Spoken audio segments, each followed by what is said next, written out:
Yeah, I had to do it. Hey everybody, it's Retro Kid of Retro Kid Reviews, and this is my official review of the first 3 episodes of Zyuohger, debut Sentai Zyuohger. First things first, on episode 1, it's pretty, like I said in my retro news, fast paced with its action, minor story and world building of Zoo World, or I don't really know if the. I just finished watching episode 3, just to put into context. A more. That's going to be a lot more talkative when we get to the episode 3.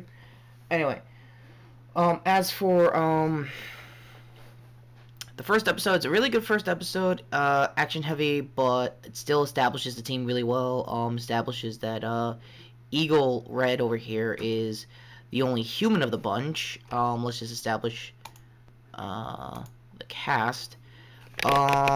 Red here is the only human of the bunch. Everyone else here has human forms.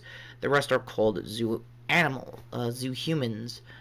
Basically animal slash humans who, oh, sorry for the lighting, who pretty much live in a different world that are like more animal and cross human kind of species. They sort of get attacked there first by I would assume like the Sentai equivalent of Hunger Games bounty hunters, all with like luck of the draw, kind of like Kamer owes coins to grow their monsters. Get to that at the final act, I guess, of episode 1. And how Eagle Red here pretty much finds it is he had it since he was in his childhood. He was just an animal, I think a zoo conservationist kind of guy. Basically one of those tours you go to on vacation for like zoos or wherever. He's like that guy. And they go on a venture, and oh crap, monsters! No! And then he finds like the giant like Rubik's Cube of Minecraft Rubik's Cubes. No joke. And goes into the portal, sees the rest of the cast, and just like, wow, this is awesome and everything. And then there were horse mask civilians. There was a meme of like people in horse masks at parties. I don't get it. Never gonna get it. Really don't. But believe me when I say this, it's a good first episode. Less said the better. Not really much spoilerly there, other than it was more action heavy. It utilized everybody's powers. Basically, when they go into beast mode, it's kind of like Dino Thunder or Abba Ranger. They're gonna go full on with their animal instincts. For Shark here, she's gonna use all of her shark abilities. Tusk here is gonna use all of his elephant abilities. Lion here is gonna use all of his lion abilities. Tiger is gonna use all of her tiger abilities, so on and so forth. So yeah, on to episode 2, which is where basically more of the story happens. During the events and like post everything, Tusk over here for some reason just didn't really trust Red's intentions or like helping them, and like just doesn't trust humans in general. So I already got like Drive vibes already, which is I guess both good and bad because you're a Sentai series and you're part of the core team. I get there's gonna be some sort of jealousy, but I thought it would have been Lion, like, oh, you're gonna be a cool leader. Why am I not the cool leader kind of thing? But I don't know, like a do bro kind of thing. But never thought it'd be more tactical with Tusk. That was the whole episode there. Just him trying to be a more proactive guy of the team. His focus was just that. You do have her see Eagle Red's base, or home, I guess, in this case. Oh, crap. Get to the point. I want to see you do my review. Okay, you're really getting up on this whole threatening thing, Chase.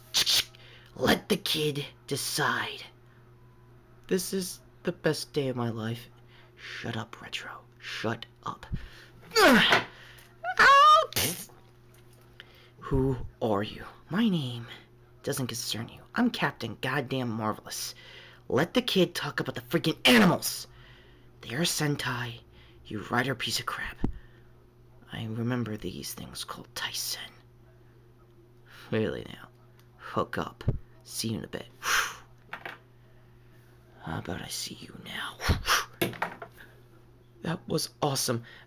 Yeah, that escalated quickly. But yeah, there really much escalation other than only on the villain's end, basically establishing that they're pretty much a blood sport kind of hunter group that comes to Earth every hundreds of years to pretty much destroy any planet they see. Not just Earth, but like many planets. Kind of like, I guess, the animal equivalent of Zangiak. And oh Jesus, they're really going at it. Sorry. Ugh. Best fight ever happening right outside my door, and I really need to hurry this up. So I'll just focus on basically the villain's intentions. It's a lot. It's pretty much case in point. What I said earlier is basically the Hunger Games. They're gonna hunt all of Earth, destroy all of Earth, and basically try to get some money out of it. Uh, Quite literally too, because that Oza thing I mentioned is kind of more how their money system works. I guess it's like an arcade kind of style. It's not that bad. It looks okay. It'll probably be not bad in later episodes. Every monster, however, just like thanks the one of the generals that just grows them back. So she is pretty much like the top tier general so far from what I'm seeing. I'll get the name probably later down the road this year and pronounce it hopefully better. So yeah, on to episode 3, where both 2 and 3 pretty much utilized, I guess, the best use of the Zords, because the Zord was used in episode 1. Again, like I said, it was just action heavy, and I guess it's kind of the fault of Sentai to try to, like, shake off the writing, I guess, habits that came out of Ninja. I would assume that. So, I guess before we go on to episode 3, let me talk about the Zord itself. It's a 3-prong system, basically means 3 Rangers and 1 Sword. And the remaining 2 come in as like a variant design, which is not bad for a starting mech, I'm not gonna lie. I think Zyuohger did this, and a few other Sentai teams, and Power Ranger teams, adaptation-wise. And how it works is, well, as you see here, more Minecrafty, but I want to think more like, Rubik's Cube-ish, like, kind of like a Vegas luck of the draw kind of thing, like, first come, first serve kind of deal. Whoever jumps in the hoop gets to be the Zord of the day kind of deal. Which kind of looks like it. Nothing really special here. It's a very flat design. It was got more flagged with the Minecraft jokes, even on my end, than how it actually performed. It performed pretty well. On episode 3, it had its first, I guess, secondary variant, Giraffe. He turned into a good weapon for the team. It was a good cannon attack. It was not bad. I really think that was a standout moment for episode 3 because all of episode 3 was basically Tiger focused. She pretty much was just helping everybody out finding what happened in the first episode. One of their champion symbols, which is what they call their morphers, basically they went back to cell phone morphers, kind of like in Gokaiger. But I think this and Gokaiger got the cell phone gimmick right. Like, it transforms, it has a purpose other than just contact and just do a basic morph design. And it's not bad. I think if you had to tie my arm and make me like cell phone morphers, I would say Zyuohger, and I would definitely say Gokaiger's cell phone morphers would be the cell phone morphers I would totally use. So yeah, one of the symbols got lost during episode 1, and during 2 and this episode, they're going to be trying to find the main one to pretty much open the portal back to Zoo World. So, what does Tiger basically do during everyone else's important work trying to find the damn thing? She goes shopping. Yeah, that's a negative on this end, but it kind of makes sense. You do need a break from all the craziness that happened in the last couple of weeks, which I would kind of see it, but it does feel more filler heavy. But they do get back into the action really quick, and it wasn't that bad. I really just love that Red is just trying to teach these, I guess, animals. I mean, they're not really, they're part human too, but he's trying to teach the main 4 how the human world works, how things are, and how his uncle totally doesn't understand that you guys are totally animals. And I think I'm guaranteeing it, I'm calling it now, he's gonna think Tiger is like an anime fan or otaku, because she's got the best cattail that would work at an anime con. I'm calling it now.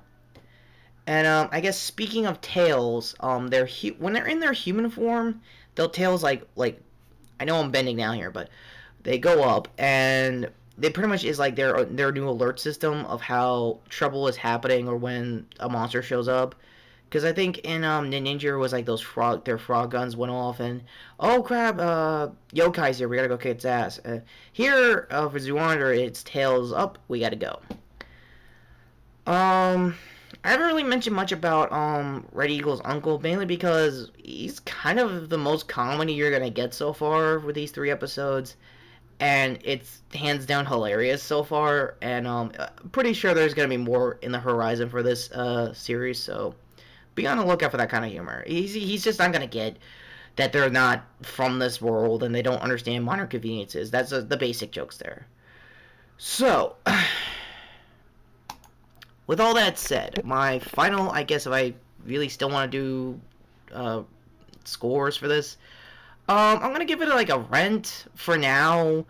It's so far so good for the series. For the first 3 episodes are just showing that, yes, they are establishing character. Yes, they are going to give them a reason to fight for the world, fight for their way back for the main 4 and for the Eagle, to pretty much help everybody just understand the human role in the meantime. I love this first arc so far. It's doing really what it needs to do, and I think it's doing okay. If there's a problem, I'll report it later on down this series year, but for 40th anniversary, you could not have picked a better idea to shake off any cobwebs of storytelling that may have happened during Ninja. With that said, I am Retro Kid of Retro Kid Reviews, and not so fast. Oh, hello. You got anything else to say about the animals? I do. As I stated in the Retro News, Toku News, whatever. You are Sentai now, and whatever focus, plan to save our world, and yours, you crazy zoo animals. Zoo human. Whatever the hell you are. I hope nothing but the best of luck, and for another great 40 years of our great team. You got any ideas? No, you got a good speech, dude. Also, where the hell's Chase? He apparently loves the ADV cinema to fish. Oh, shut up. Okay? I am Captain freaking Marvelous Gokai Red himself, and I will hook up later. Saban, you had one job. Not adapt. Go busters, and what you do it. Thank you for that. But you had one job, just to adapt. Wait, you had it? Shut up. Yes, sir. Just adapt the next good thing that I think is good. Them. If you don't do it, your ass is mine. Hook up later. I gotta say, this got a good transition. Yeah, anyway, these are good animals. These are good. This is a good team. So far, really good. Like I said, I'm Retro Kid of Retro Kid Reviews. Like and subscribe if you do think this is a good episode. Let me know in the comments down below if you guys really think this is going to be a good series, a good follow-up to the Ninja, because anything at this point would be a good follow-up. Later. Zoo animals. Why does that thing still look like Minecraft? That's it. I have done waiting. I've done with all the patience. Come next video, you will do what is needed. Retro. Oh shit. I'm there for the channel and oh god. Oh shit.